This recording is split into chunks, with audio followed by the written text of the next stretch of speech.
1965, Amsterdam, par Jacques Brel. L'achat de l'électrophone révolutionnaire a dû accroître ou accélérer l'acquisition de disques.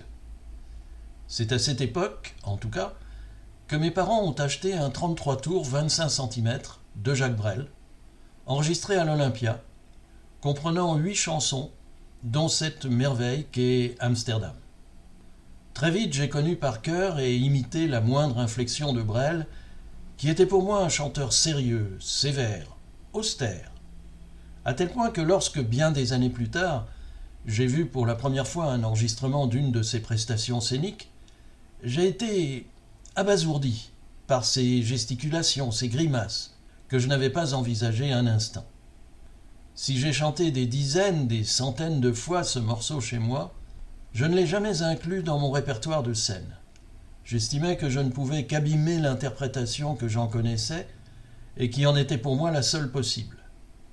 J'aime assez ce qu'en fait David Bowie, mais il a l'avantage de ne pas chanter dans la même langue et la comparaison ne peut alors se faire qu'avec un léger décalage qui lui est bénéfique. En 1965, je ne chantais pas encore sur scène. En revanche, j'écrivais mon premier roman. Il s'appelait « Prisonnier en territoire ennemi ». Je ne l'ai plus. J'ignore pourquoi. J'ai ainsi perdu, comme en témoigne une liste que j'avais dressée de mes écrits, je dressais et je continue à dresser des listes pour à peu près tout, j'ai perdu 4 de mes 5 premiers chefs-d'œuvre. Outre celui que j'ai mentionné, il me manque également Vacances en Afrique noire, La fin du Marlin et Combat singulier. Le seul qui me soit resté de cette époque, c'est Alerte en Amérique. 20 pages, 7 chapitres, exemplaire unique, illustré par l'auteur. Je le relis avant de poursuivre la narration de ce chapitre. De ce que je viens de lire, j'ai refeuilleté plusieurs de mes romans, chose que je n'avais pas faite depuis l'époque où ils ont été écrits, il y a une 60aine d'années.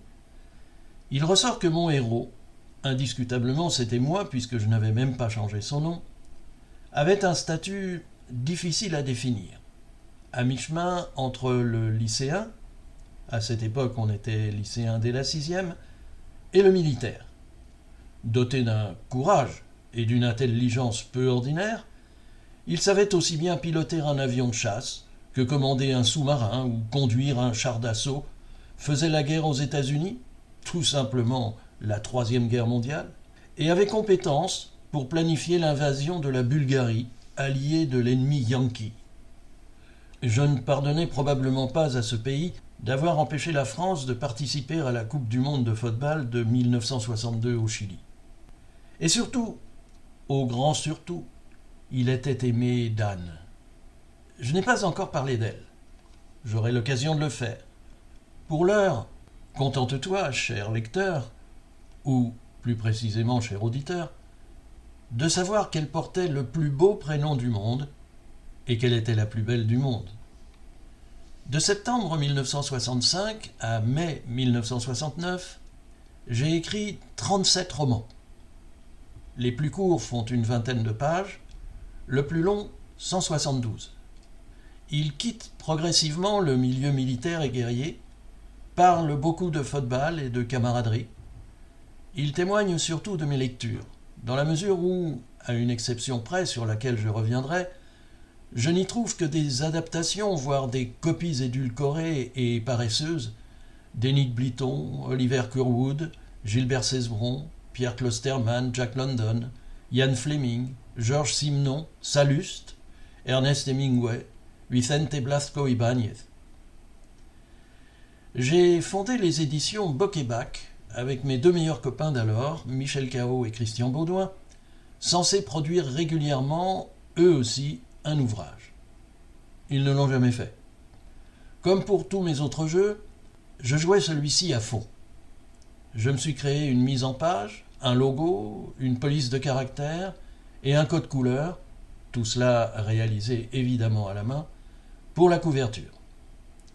Je me suis décerné quelques prix littéraires, Salon de l'enfance 1966, Sport et jeunesse 1967, Jeunes écrivains 1968, roman historique 1969, pour jalonner ce parcours exemplaire et inexorable vers la reconnaissance mondiale. En lisant le très beau livre d'Héctor Abad Faciolince, El olvido que seremos, il me remonte un souvenir que j'avais quelque peu oublié. Voici ce qu'il écrit et que je traduis grossièrement. À partir des conversations avec mon papa, plus que des lectures que je n'étais pas encore capable de comprendre, au collège, parfois en secret et parfois publiquement, je faisais alliance avec les Russes lors d'une hypothétique guerre contre les Américains. Je suis allé plus loin puisque j'ai écrit le récit de cette guerre, tout simplement baptisée la Troisième Guerre mondiale. J'étais général en chef de l'armée française, aux côtés de l'Union soviétique, de l'Angleterre et d'autres pays que j'ai oubliés, contre les États-Unis alliés à je ne sais plus qui. La guerre se terminait par une victoire éclatante des forces que je commandais. Ce que je serais bien incapable de dire, c'est ce qui me poussait alors à aimer les Russes et à détester les Américains. Je suis encore allé beaucoup plus loin dans la confiance imbécile en mon génie. Quand j'ai commencé à faire de la musique au début des années 70, j'ai pris un pseudonyme, Christian Dubreuil, car je ne voulais pas que ma carrière musicale pût être favorisée par mon succès de librairie qui ne pouvait manquer d'advenir. Autrement dit, ce que je dois quand même bien qualifier d'honnêteté, refusait tout népotisme. Pas question qu'un boucher puisse en cacher un autre.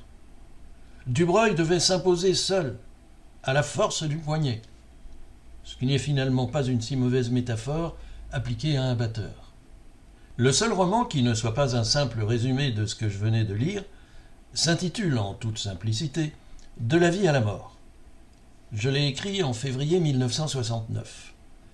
Un certain Paul Fournier tombait amoureux d'Anne Duchesne, et pour connaître les péripéties de leurs aventures, il suffit de se reporter au chapitre consacré à l'année 1968 de ses mémoires. Seule la fin change. Paul devient chanteur d'un groupe de rock et découvre par hasard qu'Anne s'est mariée. Il se suicide et Anne, en apprenant la nouvelle dans les journaux, n'éprouve qu'indifférence et se blottit dans les bras de son mari. Leurs lèvres se rencontrèrent, elle était heureuse. Sic explicit liber. C'est la première fois que je meurs dans un récit. Ce ne sera pas la seule. C'est la première fois que je tente d'exorciser un chagrin d'amour à travers les mots d'une fiction. Ce ne sera pas la seule. C'est le moment de me demander pourquoi j'écrivais, pourquoi j'écris encore, pourquoi je n'ai jamais cessé d'écrire. D'abord, par plaisir. Il est une émotion, un trouble, indescriptible, une sorte de saisissement, jamais démenti, qui me prend à chaque fois que je m'installe, avant-hier devant un cahier Clairefontaine, hier devant une machine à écrire, aujourd'hui devant le clavier et l'écran de mon ordinateur. Cela ressemble à de la plénitude. J'éprouve de violentes sensations quand je suis sur scène, mais cette vibration de tout mon être, à mesure que les mots surgissent, que les phrases se construisent, est unique et irremplaçable. Je suis incapable de décrire cet état, sans doute partagé par tous les écrivains, mais je le connais parfaitement, et je sais en jouir quand il m'assaille. Est-ce cette soif de plaisir qui m'a poussé au début ? J'avais envie également d'exister, de m'engendrer à travers l'écriture. Je n'étais rien, tous mes copains avaient des aventures, des vies autrement passionnantes que la mienne, du moins je le croyais, et je voulais probablement être mon propre démiurge, m'inventer un état qui ne serait qu'à moi, celui d'écrivain, de poète. Je dois dire que je l'inventais pour moi, un peu à la façon dont je m'étais créé un personnage de militaire et de footballeur, parce que je n'en parlais que peu. Il me semble que personne ne lisait ce que j'écrivais. Ni mes parents, ni mes camarades, certainement pas la dédicataire de tous mes écrits, Anne. Aujourd'hui encore, je garde pour moi la plupart de mes textes. Il m'a fallu attendre 2010 pour qu'enfin un livre de moi soit édité pour de vrai. Fût-ce le plus beau jour de ma vie ? J'ai eu pas mal de plus beaux jours de ma vie. Celui-ci en fait partie, indéniablement dans le peloton de tête. J'ai écrit de tout. Des romans, des nouvelles, des poèmes, une pièce de théâtre, des chansons, des mémoires, des critiques, des traductions, des articles. C'est toujours la même émotion. Dès que deux mots se marient, dès qu'un point vient clore une phrase, ce battement si particulier de mon cœur m'indique sans erreur possible que j'y suis, que j'étais peut-être né pour cela. Même quand je rédige un article au nombre de signes imposés pour une revue professionnelle, ce battement m'accompagne. Je me qualifie volontiers d'écriveur. Je ne suis pas écrivain, je n'en ai pas le titre. Ce n'est pas ainsi que la société m'a catalogué. Mais j'écris, dès que je peux, pour mettre au clair mes idées, pour en faire naître que je ne me croyais pas capable d'avoir, pour sourire à certaines de mes trouvailles, pour inventer des histoires, pour en réécrire d'autres, pour communiquer avec la postérité, avec l'éternité, avec personne. En septembre 1965, quand pour la première fois j'ai noirci 20 pages pour raconter une histoire dénuée du moindre intérêt dans un style désastreux, parsemé de dialogues minables, je suppose que je ressentais déjà tout cela en miniature. En décembre de la même année, eut lieu la première élection présidentielle au suffrage universel direct, si l'on accepte celle de 1848, à laquelle même les plus âgés d'entre mes auditeurs n'ont pu participer, surtout si ce sont des auditrices. Je me souviens de l'odeur de l'alcool à brûler, avec lequel on désinfectait, au lendemain d'un dimanche électoral, les établissements scolaires qui avaient servi de bureau de vote. D'ailleurs, j'aimais les élections. Déjà, la télévision participait largement à celle de 1965. Les candidats s'y exprimaient, et je revois leurs visages en noir et blanc. J'y suis aidé par un autre souvenir. J'ai conservé longtemps les prospectus de propagande glissés dans nos boîtes à lettres par chacun des prétendants à nos suffrages. En l'occurrence, pas les miens, j'étais trop jeune, d'autant plus qu'à l'époque nous n'étions majeurs qu'à 21 ans. Ils étaient 6 à briguer les faveurs des électeurs. Charles de Gaulle, François Mitterrand, déjà, Jean Le Canuet, Jean-Louis Tixier-Vignancourt, Pierre Marcy-Lacy et Marcel Barbu. Je ne suis pas certain que la teneur des discussions que j'entendais dans ma famille ait largement contribué à façonner ma propre conscience politique. Ta mère ne va quand même pas voter pour Le Canuet uniquement parce qu'il est bel homme. D'ailleurs, ce n'est pas un bel homme, c'est un bellâtre. Ou encore, Barbu. Quand on a un nom comme ça, on ne fait pas de politique, on ouvre un salon de coiffure.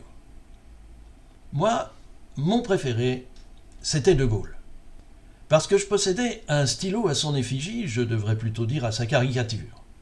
Sur cet objet de plastique, il portait un uniforme, et son nez était plus cyranesque que nature. Également, parce qu'il y avait dans un tiroir de la cuisine un tire-bouchon, dont le mécanisme faisait inévitablement penser au geste des 2 bras accompagnant une des immortelles sentences du président sortant « Je vous ai compris ».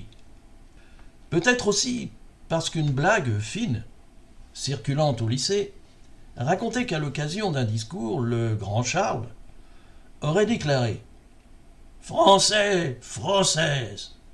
À l'époque, on le disait dans ce sens-là. Il était déjà bien beau que les Françaises fussent mentionnées. « Vous avez de la merde jusqu'au cou, mais moi, qui suis plus grand que vous, j'en ai jusqu'aux genoux. Français, Françaises, démerdez-vous !» Ce que j'aimais surtout lors des élections, c'était la soirée préparée par la télévision. On y était moins bavard qu'aujourd'hui.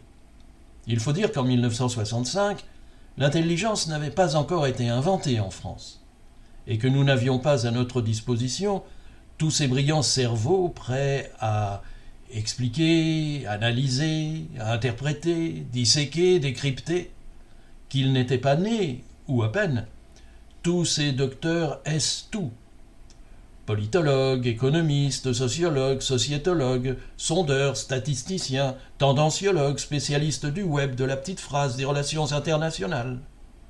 Alors, les soirées électorales proposaient au bon peuple, parce qu'il avait bien voté, Une initiation à la haute culture.